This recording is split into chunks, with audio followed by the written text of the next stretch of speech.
Assalamu alaikum wa rahmatullahi wa barakatuh. As the sun is about to set on the month of Ramadan and this beautiful month comes to a closure, we reflect on Juz 29, a juz in which Allah subhanahu wa ta'ala mentions most of the first surahs revealed to the Prophet sallallahu alaihi wasallam. 11 surahs make up this juz, and there is a core discussion and a core reminder, and that is the afterlife. Allah subhanahu wa ta'ala starts this juz with Surah Mulk. And in this surah, Allah subhanahu wa ta'ala instructs us to reflect upon the creation of Allah subhanahu wa ta'ala, the sky, and how Allah subhanahu wa ta'ala had created it without any imperfections. Looking at the sky and pondering about what is beyond the sky. Allah subhanahu wa ta'ala is teaching us here that life is greater than what we see every day. A Muslim is reminded and encouraged to recite Surah Al-Mulk every day because the surah wakes him up to the reality of life. This life is a test. The test is how good are you going to worship Allah subhanahu wa ta'ala? How good a worshipper are you going to be? How well are you going to fulfill the instructions set out by Allah subhanahu wa ta'ala and the Prophet sallallahu alayhi wasallam?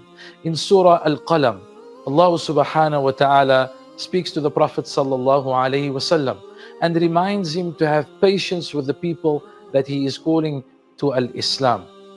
The Prophet sallallahu alayhi wasallam is reminded of his brother Yunus alayhi salam, who did not have the patience with his community.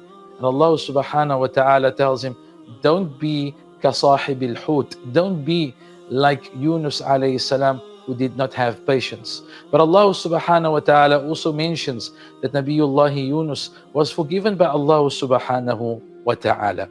This juz, the 29th juz, speaks about the year after. And 3 of the surahs near to the end or at the end of this juz speaks about 3 components of the year after. Number 1, Surah Al-Qiyamah speaks about the day of judgment. And then we have Surah Ad-Dahr, where Allah subhanahu wa ta'ala gives a description of paradise. And the last surah gives a description of hellfire. Ultimately, our end is to one of these 2 places. Either Jannah, may Allah subhanahu wa ta'ala make us of those who dwell in paradise, or hellfire, may Allah subhanahu wa ta'ala protect us from it. The surah also contains 2 important concepts and 2 important instructions that Allah subhanahu wa ta'ala instructs the Prophet sallallahu alayhi wa sallam with. قُمْ فَأَنذِرْ and قُمِ اللَّيْلَ إِلَّا قَلِيلًا. The Prophet sallallahu alayhi wa sallam, very early in his da'wah, is called upon by Allah subhanahu wa ta'ala to do the night prayer.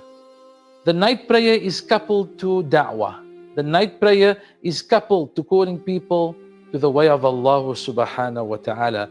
If we truly want our da'wah to be successful, then stand up during the last third of the night and pray to Allah subhanahu wa ta'ala to assist you and us. When the Prophet sallallahu alayhi wa sallam entered Medina, the Prophet sallallahu alayhi wa sallam would tell the people of Medina, Afshu salam wa at'imu at-ta'am wasilu al-arham wa sallu bil-layl wan-nasu niyam tadkhulu al-jannata bis-salam. Greet each other with salam. Feed each other. Keep close family ties and pray during the night when everyone else is sleeping. The result of that is تدخل الجنة بالسلام. You will enter paradise with salam. بارك الله فيكم والسلام عليكم ورحمة الله وبركاته.